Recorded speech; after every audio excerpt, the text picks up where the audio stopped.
Dumating si Blake sa mga bakuran ng militar, kung saan ang atmosfera ay agad na sumabog sa enerhiya ng ang madagandong na boses ng isang sundalo ay umalangaw-ngaw sa buong lugar, na nag-uutos sa bawat tropang naruroon na bumuo ng mga hanay at sumaludo sa mga pinarangalang panauhin.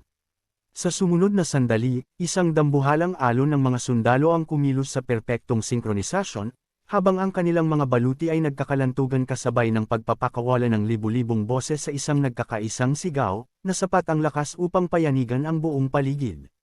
Ang nakalulunos na disiplina at ang mismong laki ng eksena ay kapansin-pansing nagpatigil kay Logan ng isang sandali, dahil ito ay hindi isang bagay na kayang gayahin ng isang normal na hukbo ng kaharian kahit kailan. Napansin ni Blake ang reaksyon ni Logan at kalmadong ipinaliwanag gamit ang isang bahagyang ngiti na ang lugar na ito ay ang 3rd Eastern Corps, isa sa mga pangunahing dibisyong militar ng Empire na direktang nasa ilalim ng kanyang pamumuno.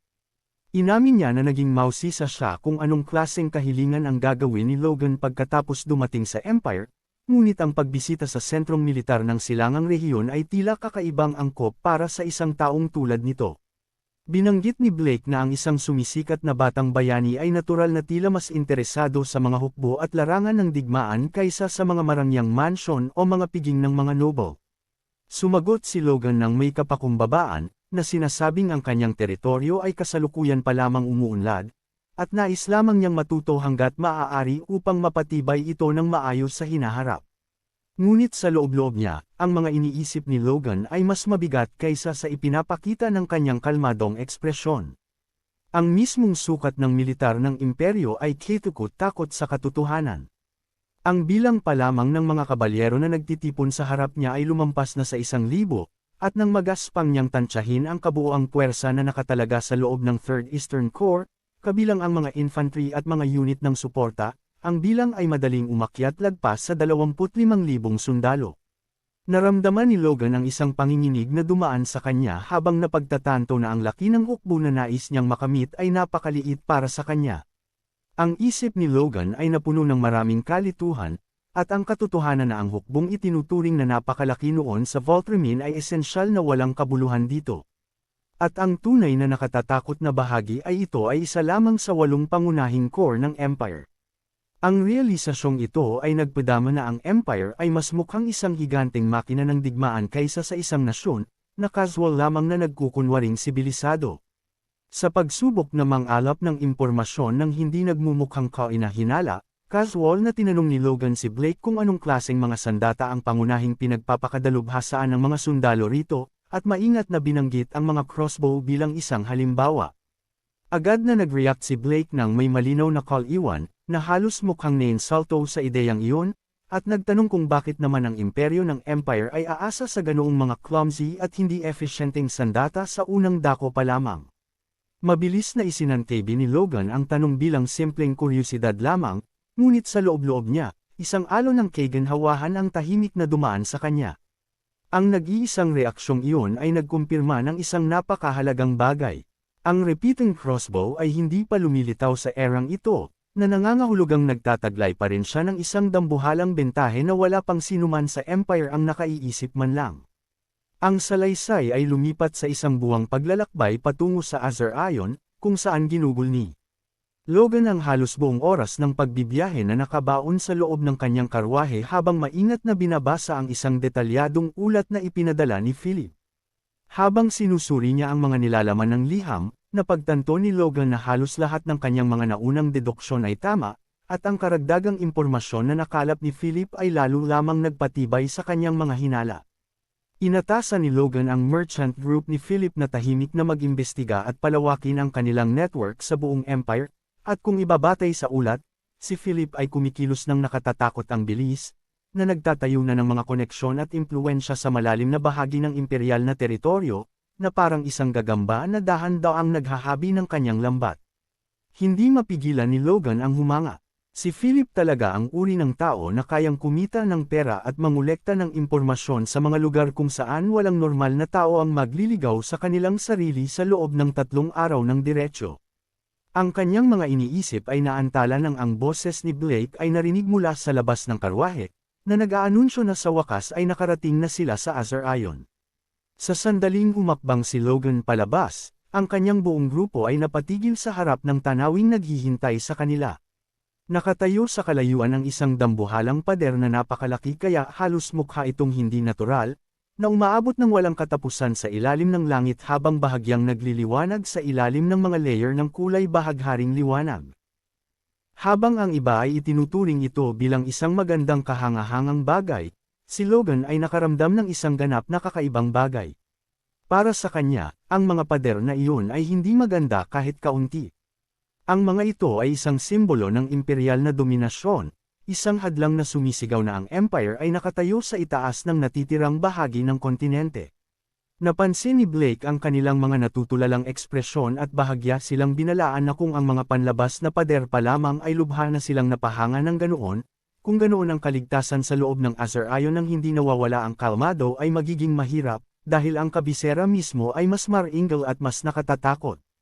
Hindi nagtagal, pumasok ang grupo sa lungsod sa pamamagitan ng mga marangyang sementadong daan na may linya ng mga perpektong gupit na puno, na umaakay patungo sa malalim na bahagi ng puso ng imperial na kabisera. Saan man tumingin si Logan, ang Azur Ion ay nagpaparamdam ng buhay sa isang nakalulunos na paraan. Ang mga dambuhalang estatwa ay nakatayo sa itaas ng mga siksik ang kalye na puno ng mga merchant, noble, sundalo, at mga kakaibang kalakal mula sa bawat sulok ng kontinente. Sa isang punto, huminto si Logan sa harap ng isang higanting monumento na naglalarawan ng isang knight na nakasakay sa kabayo at tahimik na nakatitig dito sa loob ng ilang sandali. Sa kanyang nakaraang buhay, ang eksaktong lokasyong ito ay nagsilbi ring base para sa Grandia Liberation Army noong panahon ng digmaan laban sa Empire. Sa pag-iisip muli tungkol dito ngayon, ang kasalukuyang sitwasyon ay hindi mapagkakailang mas mabuti. Ang digmaan ay naresolbo ng maayos sa pagkakataong ito, at siya mismo ay mas malakas kaysa sa kanyang kalagayan noon. Subalit sa kabila ng lahat ng iyon, isang kakaibang pagkabalisa ang nananatili pa rin sa kanyang dibdib, isang malamig na instinto na nagbabala sa kanya na ang isang bagay tungkol sa lugar na ito ay nananatiling mapanganib ng higit sa imahinasyon. Lumapit si Victor sa kanya sa kalaunan at binasag ang katahimikan. Sa pamamagitan ng pagtatanong kung ano ang malalim niyang iniisip, casual na sumagot si Logan na nabigla lamang siya sa realidad ng Empire, at pagkatapos ay tinanong si Victor para sa tapat nitong impresyon. Matapos manahimik ng ilang sandali, inamin ni Victor na ang lugar na ito ay talagang nagpahanga sa kanya. Ang mga dambuhalang gusali, walang katapusang karangyan, mga dayuhang kalakal, at ang nakatatakot na military presence ay sapat na para maramdaman niyang labis siyang nadadaig. Ngunit ang tunay na nagpabahala sa kanya ay ang mga superhuman na naninirahan sa loob ng Empire. Nakarinig siya ng mga kwento tungkol sa mga imperial na monster na ang lakas ay lampas sa mga ordinaryong mandirigma, at sa kaibuturan niya ay nagtaka siya kung ang isang katulad ba niya ay tunay na makararating sa antas na iyon. Medyo nagulat si Logan nang marinig ang ganoong marupok na salita mula kay Victor, dahil naging abala siya sa sarili niyang mga iniisip, kaya hindi niya napansin kung gaano katahimik si Victor sa buong paglalakbay. Sa pagsubok na palakasin ang loob ni Victor, sinimulan siyang kwentuhan ni Logan ng isang lumang bahagi ng kasaysayan, na ipinapaliwanag na ang mga Force user ay napakabihira noong sinaunang panahon. Noong panahong iyon, ang mga ordinaryong knight ay napakahina na halos hindi man lang makasuot ng mabibigat na armor nang walang tulong mula sa mga squire, at ang makasalamuha ang isang Force user ay nagdudulot ng ganoong uri ng pagkamangha na nararamdaman ng mga tao sa mga superhuman. Ipinunto ni Victor na si Logan mismo ay nag-awakened na ng kanyang aura, ngunit agad siyang pinatahimik ni Logan bago pa may makarinig na iba, dahil malinaw na nais nitong panatilihing tago ang kanyang tunay na lakas hanggat maaari. Pagkatapos ay direktang tumingin si Logan sa mga mata ni Victor, at matatag na ginarantiyahan na si Victor ay tiyak na magiging isang superhuman balang araw nang walang kaduda-duda. Ang mga salitang iyon ay tumama kay Victor ng mas matindi kaysa sa inaasahan. Agad na naglutangan ang mga alaala ng mga kahabag-habag na araw noong siya at ang kanyang kapatid na babae ay namumuhay pa bilang mga slave bago ganap na binago ni Logan ang kanilang mga buhay. Puno ng emosyon at loyalty, buong pagmamalaking tinapik ni Victor ang kanyang dibdib, at sumumpa na gagawin niyang katotohanan ang mga ambisyon ni Logan anuman ang mangyari, maging ang iyangat ang McLean family sa kadakilaan, o kahit ang tumayo sa tabi ni Logan laban sa mismong Empire balang araw. Nang marinig iyon, Tahimik na napagtanto ni Logan na tulad ng sa kanyang nakaraang buhay, hindi na siya lumalaban ng nag-iisa. Isang maliit at pagod na ngiti ang lumitaw sa kanyang mukha habang ipinapatong ang isang kamay sa balikat ni Victor, at inamin na maging siya ay panandaliang nakaramdam ng takot sa napakalaking anino ng Empire.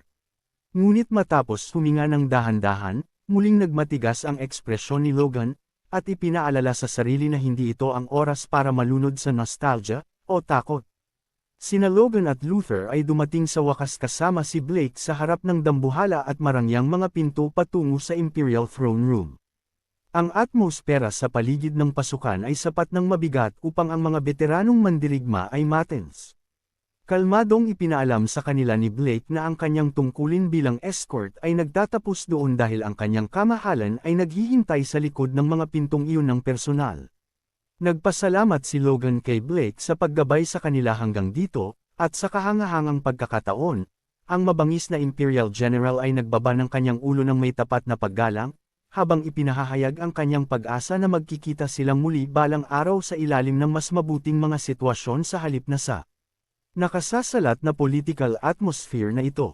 Nagbigay si Logan ng isang maliit na tango bilang tugon. Isang sandali pa, ang mga pinto ng throne room ay dahan-daang bumukas kasabay ng isang madagandong na tunog na umalangaw-ngaw sa mga bulwagan ng palasyo, at ang boses ng herald ay agad na umalangaw-ngaw na nag-aanunsyo ng pagdating ng mga panauhin mula sa kingdom ng Grandia. Humakbang si Logan papasok habang nakataas ang kanyang ulo, na pinipilit ang sarili na panatilihin ang isang kalmado at banayad na ekspresyon anuman ang mangyari. Ngunit sa mismong sandali na pumasok siya sa throne hall, ang presence ng Emperor ay sumalpok sa kanya na parang isang invisible tidal wave. Ang silid mismo ay napakalaki, puno ng mga hilera ng mga noble at high-ranking official na nanunood mula sa mga matataas na balcony sa itaas tulad ng mga predator na nagmamasid sa kanilang biktima na pumapasok sa kanilang teritoryo. Nakaupo sa unahan sa ibabaw ng trono ay ang Emperor mismo, isang lalaki na mukhang mas bata kaysa sa inaasahan ni Logan, ngunit nagtataglay ng mga matatalas na mata na sapat upang maging mas malamig ang pakiramdam sa buong bulwagan. Isang bahagya at mapanuring ngiti ang nakasungkit sa mukha ng Emperor habang kalmado nitong inuutusan ang batang bayani ng Grandia na lumapit.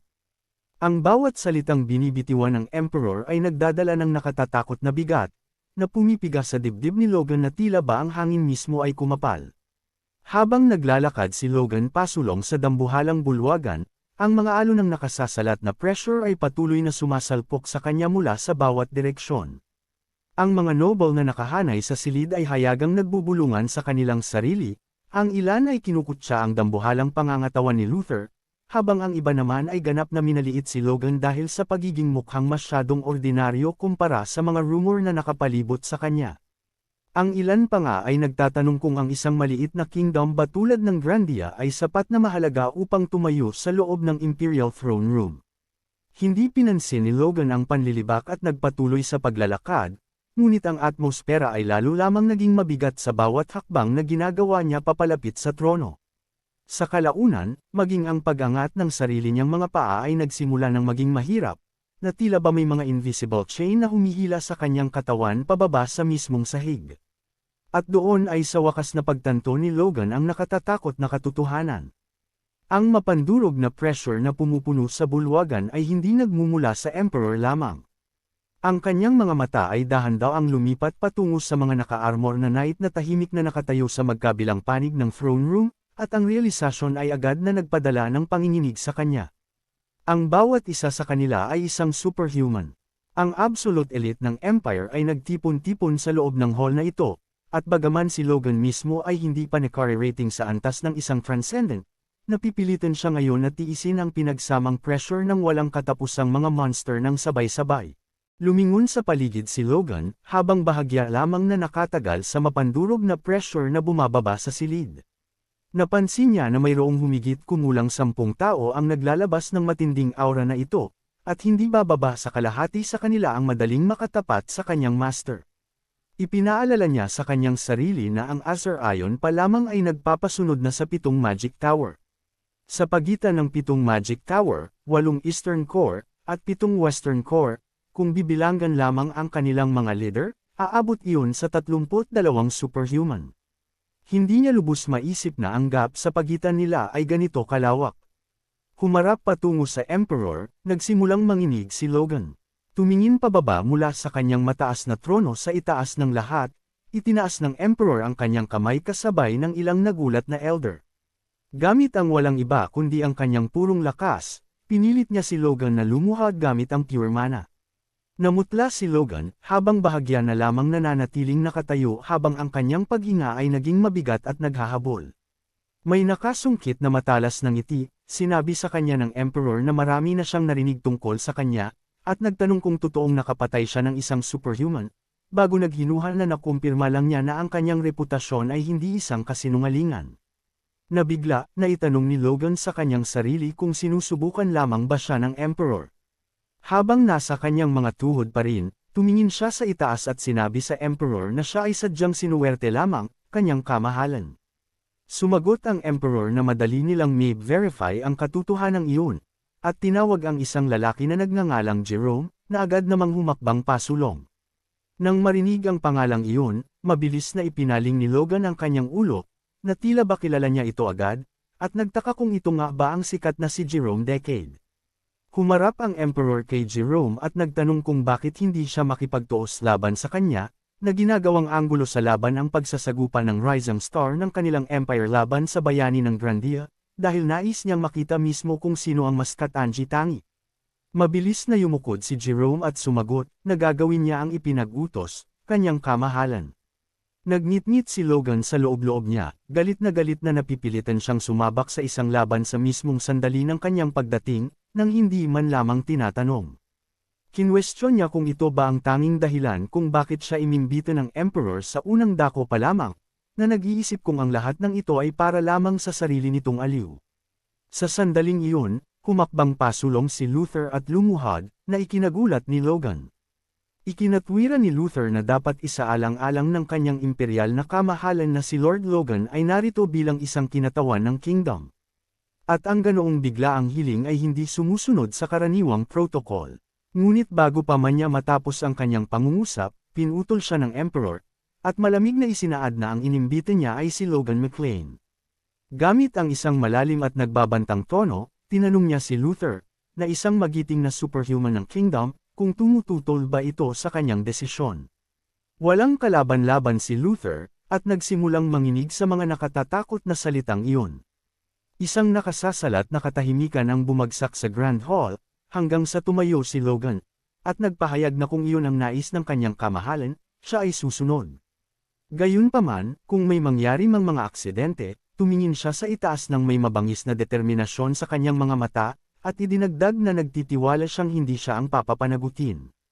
Hindi matagalan ni Jerome ang kay-abangang ito, at tinawag siyang isang bastos na mangmang, ngunit sa katunayan ay nagustuhan ng Emperor ang kapangahasan at nagsimulang tumawa. Habang inuulit ang salitang aksidente, tumawa ito ng malakas, habang isinasabi na nais lamang niyang makita ang dalawa na subukan ang kanilang mga kakayahan laban sa isa't isa. Matapos ang ilang segundo ng tensyonadong katahimikan, gumanti si Logan, at nagtanong na kung sila ay magsasagupa, hindi ba mas nakalilibang kung ibubuhos na ang lahat? Kasunod ng matatapang na salitang ito, muling sumabog sa tawa ang Emperor, habang binabanggit na tila ba talagang naniniwala si Logan na kaya niyang manalo. Humarap kay Jerome, nagtanong ang Emperor kung paano naman ito. Tumayo ng matuwid si Jerome at agad na nagpahayag na hindi siya magpapatalo sa purong talento lamang mula sa isang liblib na bansa. Napagtanto ni Logan na hindi niya kailanman naisip na haantong siya sa pakikipaglaban sa lalaking ito. Alam niya na sa hinaharap, si Jerome ay makikilala bilang ang First Sword ng kontinente, ang pinakamalakas na aura user sa kontinente, at isang ambassador sa Grandia Liberation Front. Gayunpaman, ipinaalala ni Logan sa kanyang sarili na bagaman iyon ang kahihinatnan ni Jerome sa hinaharap, sa kasalukuyan, hindi pa siya ang sukdulang mandirigmang iyon. Ang dalawang magkatunggali ay humakbang pasulong at nagkaharap sa isa't isa. Ang isa sa mga noble ay nagtanong sa lubos na pagkagulat sa gitna ng Imperial Palace, habang ang isa naman ay nagwika na walang sinuman ang posibleng kumontra sa kanyang kamahalan. Mukhang nasisiyahan ang Emperor sa darating na duel, habang ang isang may biguteng noble ay nagkomento na, kahit na ganoon, si Logan ay isang ordinaryong knight lamang, kaya magiging mabilis ito. Tinitigan ng matalim ni Jerome si Logan at sinabi sa kanya na tila ba naging swerte lang ito ng isang beses sa pagpatay ng isang superhuman, ngunit nagkakamali siya ng malaki kung iniisip niya na ang ganoong swerte ay mangyayari ng 2 beses. Agad siyang pinrovoke pabalik ni Logan, na nagpapasalamat sa payo, at nagtatanong kung maaari na ba silang magsimula. Yumanhil si Jerome, na nagtatanong kung hinahanap na ba ni Logan ang kanyang kamatayan ngayon. Humakbang pasulong ang referee ng laban at nagtanong kung handa na ba ang parehong kalahok. Agad na kinilala ni Logan ang referee bilang ang kasalukuyang first sword ng kontinente na si Tris Hansby, habang napagtatanto na ang halos lahat ng mapandurog na pressure na naramdaman niya kanina ay nagmumula sa mismong lalaking ito. Gamit ang kanyang observation ability, napansin ni Logan na sa pagkakita sa kanya ng personal, siya ay medyo. Ngunit ang kanyang takbo ng pag-iisip ay naputol nang tumawag si Jerome sa kanyang master, na kinukumpirmang siya ay handa na. Sumunod naman si Logan, at isinaad na siya ay handa na rin. Dahil kapwa nang kinumpirma ng 2 fighter ang kanilang kahandaan, ipinaalala sa kanila ni Hansby na nanunood ang kanyang kamahalan, na nag-uutos sa kanila na ipamalas ang kanilang pinakasukdulang mga kakayahan. Pareho silang gumawa sa kanilang mga combat stance, kung saan nagpakawala si Jerome ng isang napakaliwanag na light blue aura, habang sinagot naman ito ni Logan ng isang kapansin-pansing gintong aura. Matatag na ipinahayag sa kanila ni Hansby na ang paggamit ng mga artifact ay hindi pahihintulutan. Habang matamang nanunood, tahimik na nagdarasal si Luther para kay Logan, na nagmamakaawa sa bata na huwag mamatay. Samantala, ang isa sa mga nanunood na noble ay sumenyas patungo sa lalaki, at nangutya na ang dayuhan ay malapit ng makatikim ng pagkatalo, na nagsasabing maaari siyang ituring na malakas sa isang maliit na nasyon, ngunit mabilis niyang matututunan kung saan siya lulugar sa loob ng kanilang empire.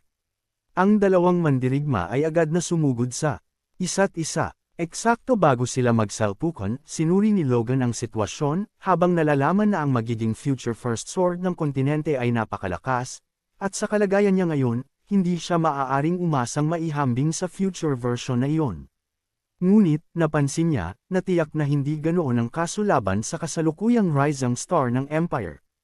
Ang kanilang mga sandata ay nagbanggaan ng may sumasabog na lakas, at sila ay perpektong nagkatapat.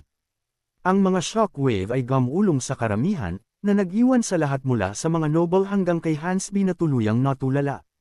Ang Emperor naman, sa kabilang banda, ay mukhang labis na natutuwa sa sagupaan. Maging si Jerome mismo ay naiwang nanginginig sa matinding gulat, na nagtataka kung paano nasalag ni Logan ang kanyang aura. Nagdiwang si Luther sa nakita, at nakaramdam si Logan ng dagsa ng kasiyahan, na nagkukumpirma sa kanyang hinala. Alam niya na ang lalaking ito ay magkakamit ng katanyagan bilang first sword ng kontinente sa loob ng 20 taon, ngunit sa kasalukuyan, siya ay kulang pa sa karanasan. Agad na naglunsad si Logan ng isang mabangis na ganting salakay mula sa iba't ibang direksyon, na nag-iwan kay Jerome na nahihirapang samalag sa mga hampas dahil hindi niya kailanman inaasahan ang purong lakas ni Logan.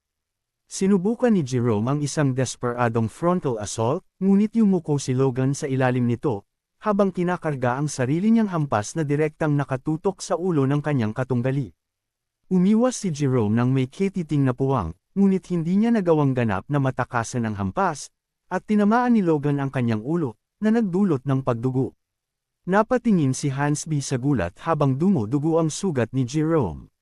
Desperadong sumigaw si Jerome patungo sa Emperor na hindi pa ito tapos, habang nagmamakaawa sa kanyang kamahalan na bigyan pa siya ng isa pang pagkakataon. Labis na naaliw sa duel, napansin ng Emperor kung gaano ito kalibang-libang at nagbigay ng pahintulot na magpatuloy, na nag-udyok kay Jerome na pasalamatan siya para sa ikalawang pagkakataon. Si Luther ay hindi nasisiyahan kahit kaunti, na tahimik na nagmumura sa loob-loob niya kung gaano kawalang kwenta ang pagiging mapagbigay ng Emperor. Hindi makapaniwala ang mga noble sa kanilang mga nakikita, na nagbubulungan sa kawalan ng paniniwala, at nagtatanong kung natalo ba ang Rising Star. Ang iba naman ay nagtatalo na siya ay nasugatan lamang, bagaman may ilang nagpuna na siya ay dumudugo na ng husto, at nagtataka kung paano ito naging posible. Pinaliwanag ni Jerome ang kanyang kapangyarihan at nagawang isara ang sugat sa mismong harap ng kanilang mga mata. Napansin ito ni Logan at napagtanto na si Jerome ay sa wakas nagiging seryoso na, habang kinikilala na ang isang superhuman ay isang superhuman pa rin sa huli. Humihingi ng paumanhin sa paghamak sa kanya, inamin ni Jerome na sa kabila ng hindi pagiging aura user ni Logan, nasalag nito ang aura, at ang pumipihit na atakeng iyon ay hindi katulad ng anumang bagay na nakita niya kailanman. Tinanggap niya na si Logan ay higit na karapat-dapat sa titulo ng isang batang bayani.